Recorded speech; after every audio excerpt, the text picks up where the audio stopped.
Hello my fellow ship friends, in this third video of my Bounty Boat Diorama I'll show you how I created the beach using real sea sand and a mixture of silver decorative sands. I also explain how I attached the sand to the base for a natural looking texture. In the next video I'll show you how I created the sea using resin, gel splash and sea foam. So hope you like it, perhaps you can find some inspiration for your own builds. Don't forget to click the subscribe button, hit the bell symbol, and of course, supporting my channel is very greatly appreciated to keep these free videos coming. See you next video. Bye bye. So I've sanded everything smooth, and now I'm going to brush on a mix of white wood glue and water and then sprinkle the sand over it. This is the real beach sand, and this one is the fine silver sand. And now I'll mix them together in a plastic cup, about 5 spoons of real sand and 1 spoon of silver sand.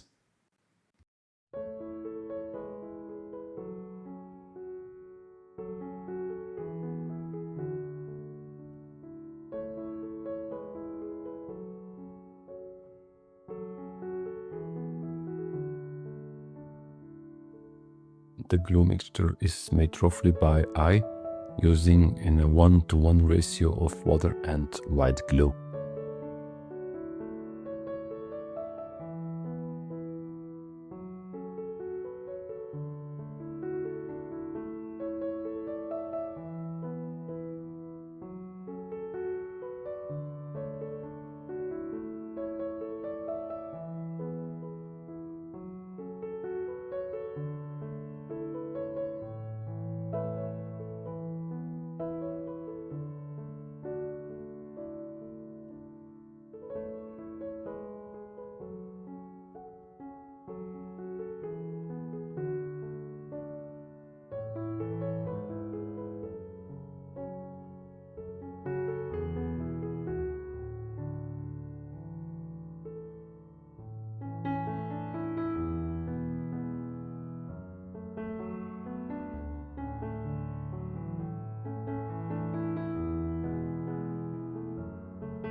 So on top of the clay base, the mold scene layer, I first added a mix of water and glue and then immediately sprinkled the sand mixture over in small sections. I was able to press that down quite well, and afterwards I sprinkled another layer of water glue mixture over the sand surface. I did that using an old brush, just dabbing it gently, and you can see here that I created a bit of structure imitating the sea floor by tapping the brush.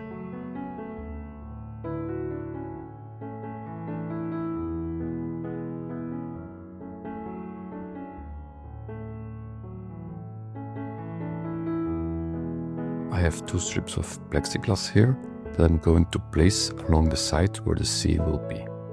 And to make sure the plexiglass can be removed easily later on, I'll coat it 3 or 4 times with mold release. It's a kind of wax that helps it separate cleanly once the resin has cured.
Everywhere the resin will go, I've sealed the surface with Mod Podge.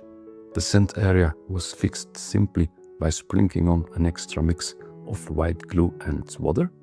You can already see that the parts treated with Mod Podge are darker than the untreated ones.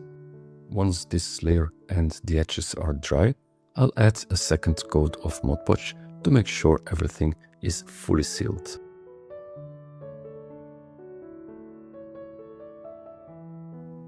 The first layer is now dry, and you can still see the untreated area here.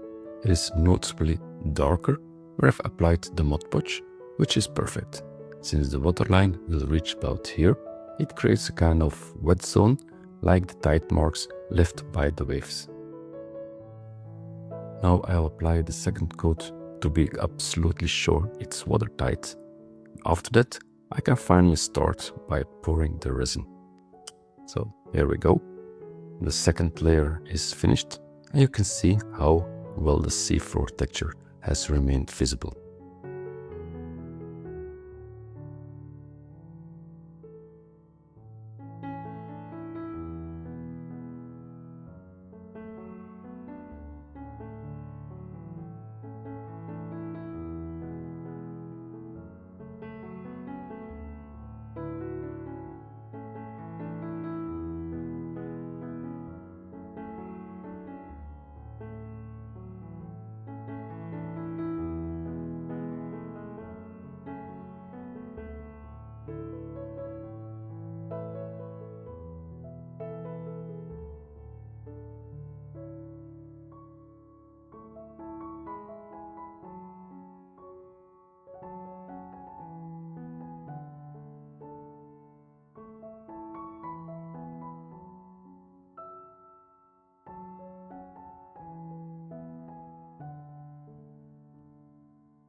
I also made sure to cover all the small stones thoroughly. Tomorrow, once everything is completely dry, I'll brush on a thin layer of resin along the edges as extra protection. That layer also needs to cure before I can start the main pour. The extra resin layer has now dried. I've already placed the boat temporarily in position, and tomorrow I can finally start pouring the main resin layers.